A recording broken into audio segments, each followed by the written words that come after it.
Hello, everyone, and welcome back to the Three Putt Golf Show.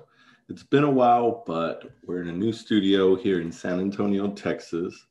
As big things were moved, but we got things done, and we're back to bring you the golf news and the golf excitement of the world.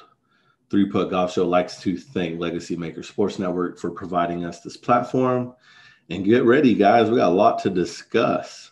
So as you know, this past weekend, Jon Rahm won the U.S. Open and won it in amazing style. First, I'd like to say congratulations, Jon Rahm, on being the first Spaniard to win the U.S. Open. Seve Ballesteros would be so excited at the fact that he has brought the U.S. Open Championship to Spain. I know Seve always had good runs at it, always wanted it, but Jon Rahm was able to do it for Seve, and he mentioned it in his post-round, post-tournament interview. Also, what a good story. You can't get any better. Jon Rahm winning his first major for a Spaniard, as I just said, to win the U.S. Open on his first Father's Day to celebrate with his newly born child and his wife. Also good to see is Phil Mickelson did play good, made the cut. That you always want to see that from Phil. He always plays good at Torrey Pines.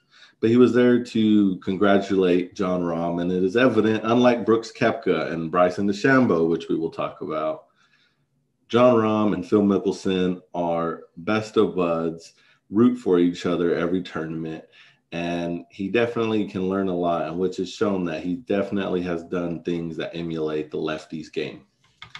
First off, birdie 17-18 for Jon Rahm to win the tournament. How spectacular is that? I watched his final round, and giving up one of the shots early on the round, I was a little worried, already considering the fact that he was a couple back of Oosthuizen and all the other guys up at the top. But closing out a round with two birdies that earn you the win, it's just an amazing. And what we saw at these Torrey Pines was the rough was crazy. The rough told the difference. If you didn't hit the fairways, you saw it, which led to a lot of people like Victor Hovland, one of the guys that I liked for it, but I didn't pick to win. I, in fact, picked Jon Rahm to win, got one right. It gave these guys a lot of trouble. And with that being said, we all knew it. We all knew Torrey Pines is known for the rough off the coast, and it was going to give these guys trouble. But Jon Rahm able to persevere and get it done. Now, one thing I will say is Brooks Koepka gave a little bit of a run. DeChambeau gave a little bit of a run, but he wasn't quite able to do what he did last year at Winged Foot as far as just powering through the rough. He ended up having a pretty bad hole, I believe, on 13, which took him out of contention. But after the round, he said that there was no mishap. It's just he played the best he could, and that's all he can do. So congratulations, Jon Rahm. Torrey Pines, the rough was terrible, but the putting is what did it. And Jon Rahm has shown us through these couple of years he's been on tour already, he can putt the ball. And it's shown no different to what he did this weekend. Now what I want to talk about is the infamous Happy Gilmore that we have it now. The Happy Gilmore versus the Shooter McGavin debacle, I should say. You have Brooks Koepka, who believes the game should be played a certain way, who has had a back and forth bicker about Bryson DeChambeau and have accused him of juicing. I won't go into too much of the details because I plan on writing an article going to be titled Happy Gilmore in Today's Golf. But Bryson DeChambeau and Brooks Koepka, they have this ongoing battle between one another that honestly all started over social media and over the way one plays the game and the other one doesn't. But what I want to know and what I would love and what I'm proposing is in our next championship, which should be the Open Championship, when we play the Open, PGA, please listen. Let's pair Brooks Koepka and Bryson DeChambeau after the weekend rounds begin, before the cut is made. Let's pair them the first day and let's see how it goes.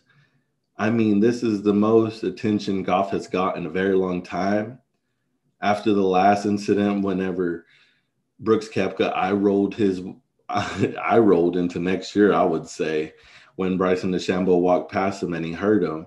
That was on all media sources, sports media sources, for 2 weeks. This is the type of stuff that is good for the game. It may not be original how the game used to be, but look at a lot of things. I'll use baseball as a reference. Fernando Tatis ruffling some feathers with the Texas Rangers last year, getting it done. This is what's going to allow the younger generation to connect to the game when they see a real life Happy Gilmore situation going on. So let's pair them in the first round and let's see how things get done.